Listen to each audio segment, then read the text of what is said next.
Well, Mark, this is a thorny old issue. Steve from Facebook, why can't we have cash turnstiles?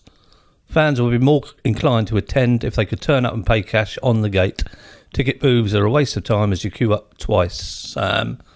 Cash turnstiles, part of the past. Have they got any part in the future? I don't personally think they have. I think we've invested a huge amount of money, even previous to the current ownership, you know, in one of the most advanced ticketing and access systems in the country. To suddenly rip them out and put in cash turnstiles with all the different problems, you know, and the monitoring that is of people actually handling cash on the gate, you know, I don't think it's something we're realistically looking at. And it would cost a lot of money. I mean, currently, as you know, we try to encourage people to buy early. As early as they can. We capture people's details. In today's day and age, that's really, really important. But on the day of the game, you know, you can go to a ticket booth, you can pay cash, and then you just go in. So it for me, investment-wise, in ripping it out, and then the extra staff of actually sitting on a cash turnstile just doesn't add up for us. A lot of people. Do we have funds to be active in the January transfer window, and have targets been identified? Yeah, Paul's obviously been working with his team on a number of targets in January, areas he'd like to strengthen. I think it's fair to say that, you know, we've always looked sympathetically. The board have always supported what Paul's tried to do in the players he's brought in, and that'll continue well into January. Number 3, any plans to see the academy upgraded to Category 2? Perhaps you'll explain what Category 2 is. What plans do you have to strengthen, expand the academy? Chris on Facebook. It's a difficult one because obviously there's 4 different categories in the youth system, and they all have different requirements. We're currently a Cat 3. To go to a Cat 2, as an example, we would need an indoor 3G facility, a dome. Staff-wise, I think our staff are perfectly capable of ticking nearly every box to get us up to Category 2. But in the short term, we would need so much money invested in the infrastructure over and above what we're already doing at Roco. But it is something we aspire to do. You know, we want to keep progressing the academy. We want to keep continually investing in it as we currently do.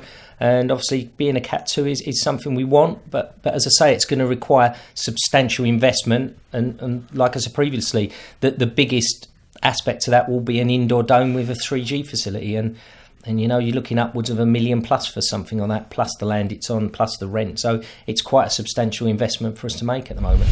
Sam on Twitter reads, the FA are surveying clubs on technology and football. What will the club's position on this be? We've already filled out the form. It's gone back to them. I think it's fair to say you liaise with the manager, which is what I've done. And as a club, we're trying to keep it as traditional as we can, in respect of, we believe that, you know, technology should only be used in cases of a clear error. As we said, goal line technology, you know, as it crossed the line, hasn't it crossed the line? That's a fact, you know, that no one can argue with that. However, in regards of free kicks, you know, you look at Adam Webster the other week, you know, it looked, to all intents and purposes at the time, maybe it was, you know, a penalty. I didn't think it was a red card, but under the letter of the law it is. But you review it on the video afterwards, and the more and more I looked at it, the more and more it looked like it wasn't either a penalty or a sending off, you know. So you got to be careful, but because that's subjective, that's a matter of opinions. Then tackles, you know, the red cards, they can be very, very subjective, and it's what the beholder sees in that tackle, as an example, that he makes his opinion whether he thinks it is or not. It's not factual where a ball crossing a line or not is. So we're very much on the side of things like if there's a clear error, as an example, if me and you are playing and I punch you, as an example, and then walk off and Dan gets the blame for it, then that's a clear error. It's not subjective. So we're all for technology being used where it's a clear error, but when you're in 50-50 territory, no, it's not something we'd really advocate. You like punching me though, do you? All the time. You couldn't. Just go back on a serious note again, though. Cricket, rugby seamlessly seem to do it now, where they get the major decisions right by going back. Yeah. Is football sort of got to catch up with that? But on a game of football, you want to keep the game running. You know, with cricket, it's more of a laid back. You take time between obviously overs and before balls are bowled, so you've got time to do it. With football, where it's a fast moving game, you don't want to be stopping every 5 minutes to check that whether a decision's right or wrong. As I said, if it's a clear, you know, is it over the line? Isn't it over the line? Then that is different.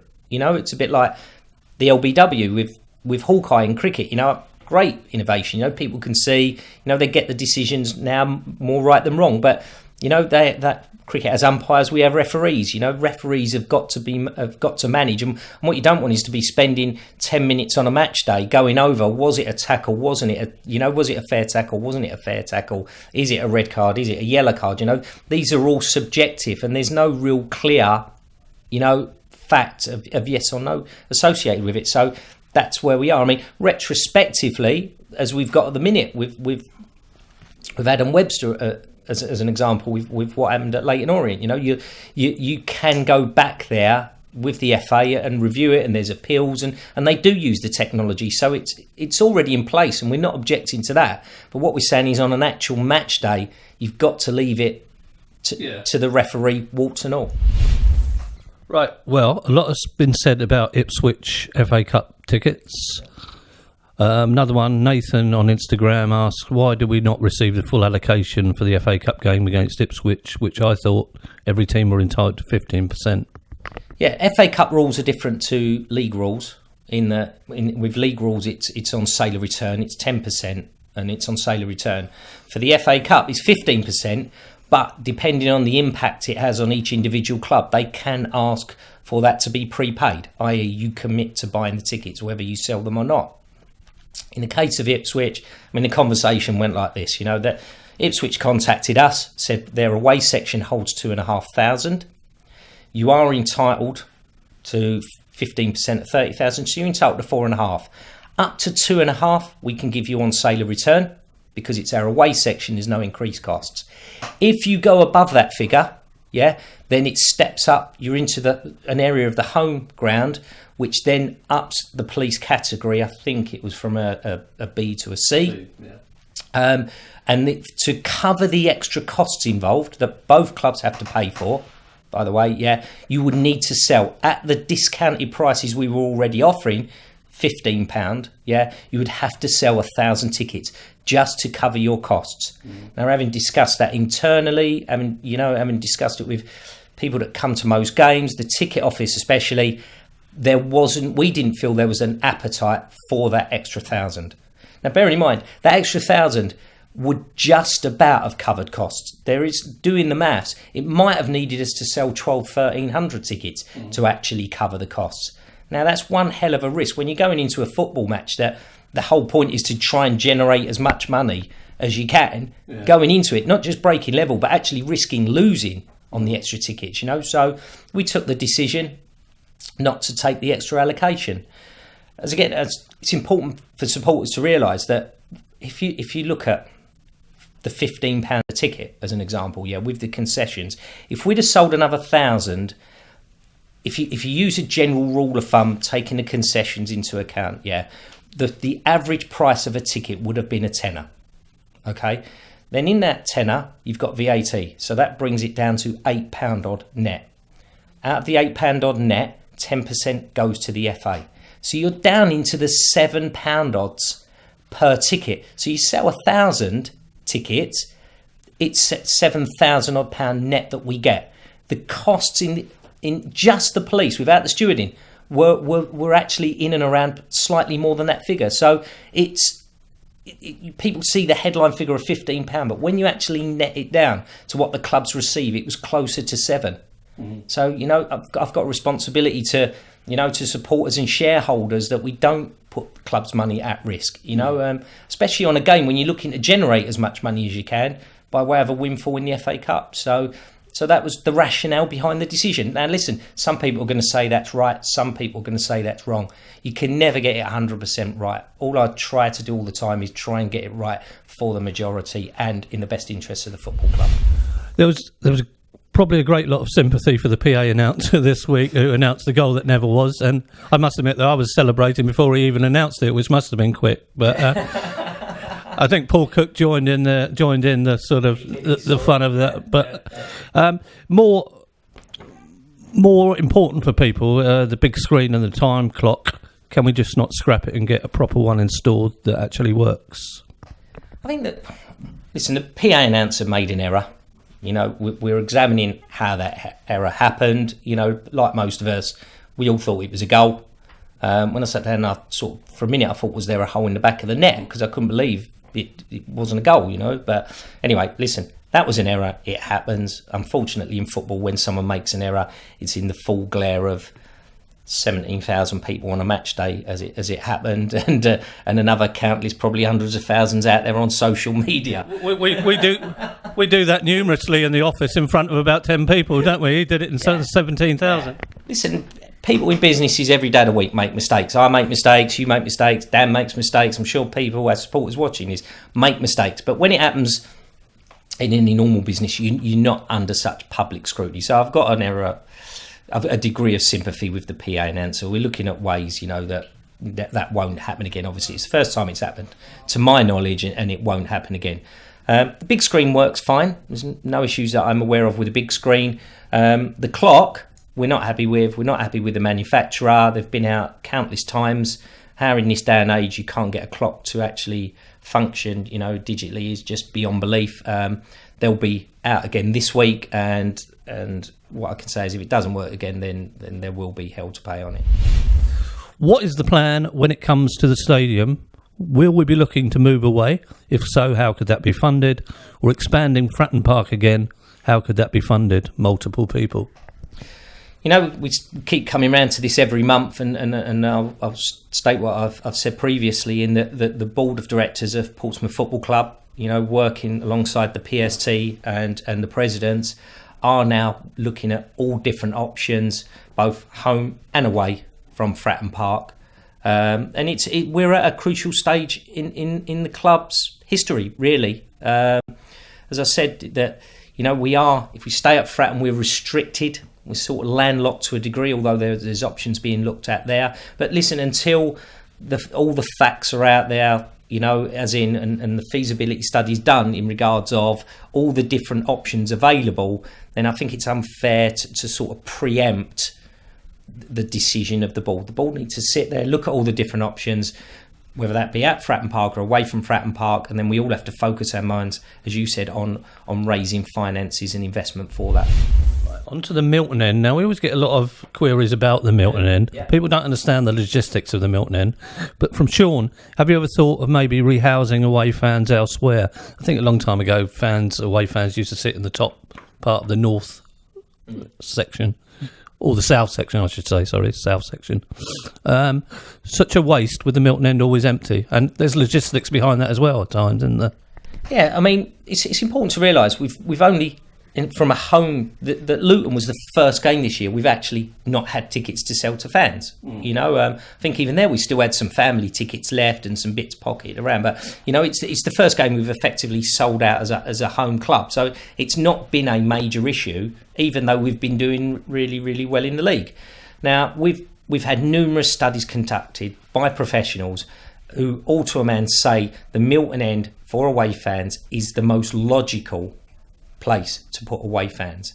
Now, in regards of the logistics of the Milton End, you know, and I think it's important I get this out there so people understand. Current capacity for the Milton End is 2,800. Now, that encompasses one end of the Milton End, a block of toilets and refreshment facilities, and at the other end, toilet facilities and refreshment facilities, yeah? Now, that caters for 2,800. Once you go over 1,400, i.e. you're going into the halfway stage, yeah, you can't then open up, you have to open up the Milton End, no matter how many fans come from the away end, from the away club, because the facilities for one end are simply not enough to cope. So if you go up to 1,600, as an example, the one toilet block and the refreshments there simply can't cope. It's a health and safety hazard. You know what I mean? Yeah. So really, again, we are constrained, unfortunately, by the current infrastructure at the club. And if we want any more, it's going to take substantial investment to do that. Plenty of fans unable to get a ticket for the recent Luton home game. When are you going to get the capacity sorted? Start by telling us what the actual capacity is at this moment in time. Well, the capacity we've gradually increased, since we took over. It immediately got cut because they did a big survey. That's the football stadium Supremos up in London, in conjunction with our own safety advisory group. So they went through the whole thing and said, look, this is the capacity. I think at the time it got dropped to late 17,000. Now, over the course of the last 2.5 years, we've got that back up to 19,000. But once again, as an example, the Milton End, just using that example, that's the one really where our capacity has been hit for 6, and it's been hit for 6 because the stairs and the seats are uneven gradients. Now they work off of a P factor, so a P factor of 1 is 100%.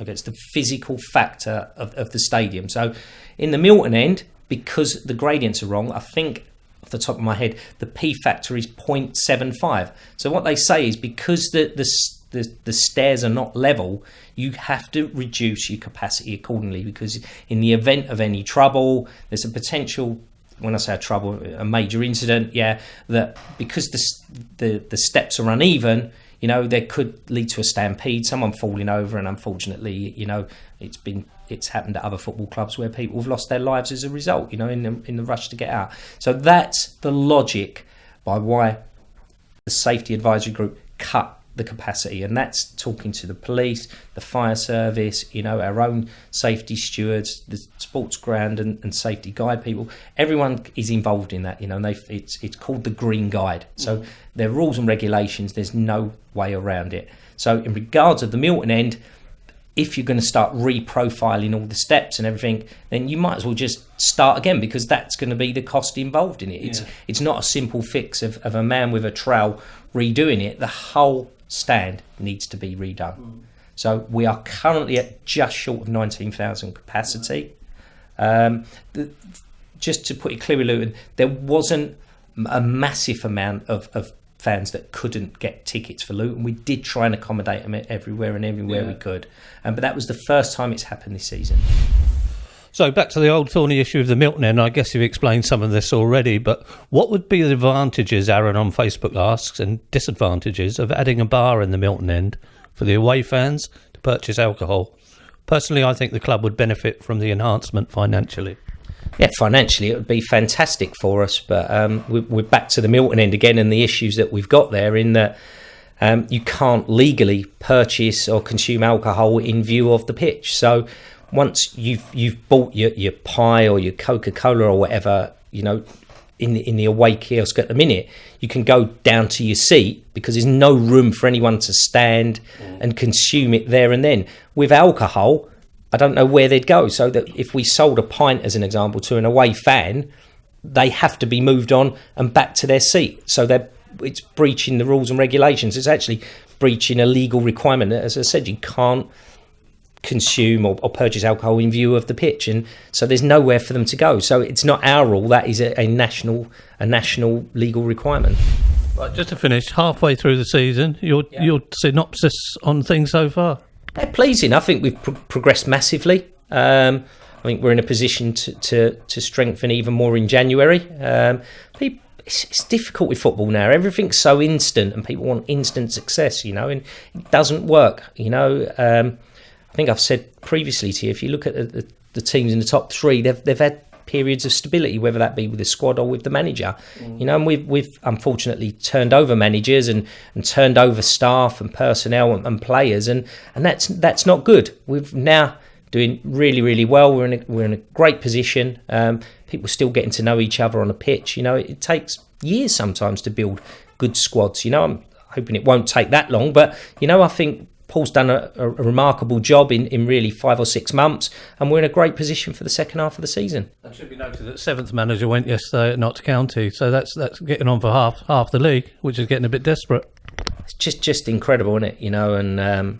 But it's the nature of what we live, and boards get the blame, rightly so in a lot of cases. But I've had these conversations, and I'll speak openly now, that it's fans that drive it. You know, I'm pretty sure the chairman at Notts County wouldn't have wanted to sack the manager, but he's probably, as our ball come under, and every other football club, you go to Manchester United now, yeah, the pressure just builds and builds and builds, and a lot of that pressure comes from the supporters. It's not ball members that sack managers, it's supporters that get managers to sack, because if the board don't feel that pressure, most boards are pretty sensible and calm, and they don't want to keep making the changes. But unfortunately, in today's day and age, with social media, your message boards, you know, your easy access to everyone, the pressure just becomes unbearable, and chairman, chief exec, boards just get forced into making that decision, unfortunately. I'm sure you want to end by saying Happy New Year to all your avid followers out there. Have I got avid followers? No, listen, Happy New Year to everyone. Thanks for your support. I think we've had a great start to the season, and look forward to hopefully having an even better second half of the season.